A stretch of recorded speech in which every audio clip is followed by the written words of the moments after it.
এক নম্বর কথা হচ্ছে মুসলমানদেরকে ব্যাপক পরিমাণ সম্পদের মালিক হতে হবে। এটা এক নম্বর কথা, মুসলমানদেরকে সকল সম্পদের কি হতে হবে? মালিক হতে হবে। আল্লাহ তাআলা বলেছেন, ওয়ালাকাদ কাতাবনা ফিজ জাবুরি মিন বাদি যিকরি আন্নাল আরদা ইয়ারিসুহা ইবাদিয়াস সালিহুন।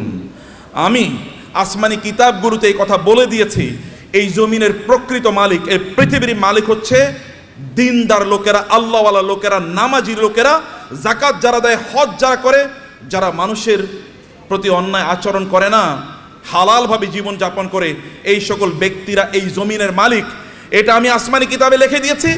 এখন যারা এই জাতীয় দিন প্র্যাকটিস করে, মুসলমান বলে নিজেদেরকে দাবি করে, তারা যদি একটু চেষ্টা করে, তার এই জমিনের মালিক আমি তাদেরকে বানিয়ে দেব। এটা কে বলছেন? আল্লাহ তাআলা বলছেন। তাইলে আমাদের লাগবে কি বলেন তো? কেবল লাগবে চেষ্টা, কেবল লাগবে চেষ্টা। যদি আপনি চেষ্টা করেন, এই জমিনের মালিক আল্লাহ তাআলা আপনাদেরকে বানিয়ে দেবেন।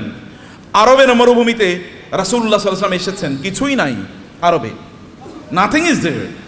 রব্বানা ইন্নী আসকানতু মিন যুররিয়াতি বিওয়াদিন গায়রি জি জারইন ইনদা বাইতিকাল মুহাররম রব্বানা লিইয়ুকিমুস সালাহ।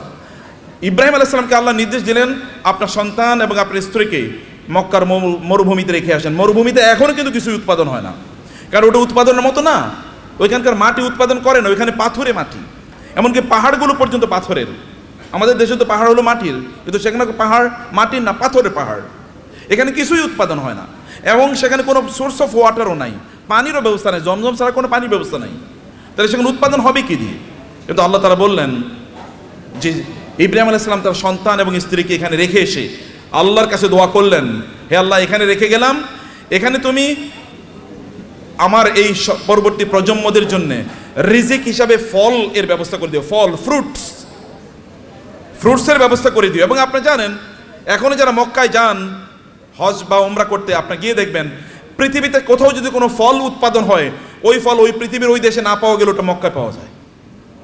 ইব্রাহিম আলাইহিস সালামের দোয়া, 1000 বছর আগের দোয়া, আল্লাহ তাআলা কবুল করে নিয়েছেন। ইব্রাহিম আলাইহিস সালাম তার সন্তানকে রেখে গেলেন, তার স্ত্রীকে রেখে গেলেন। That was the effort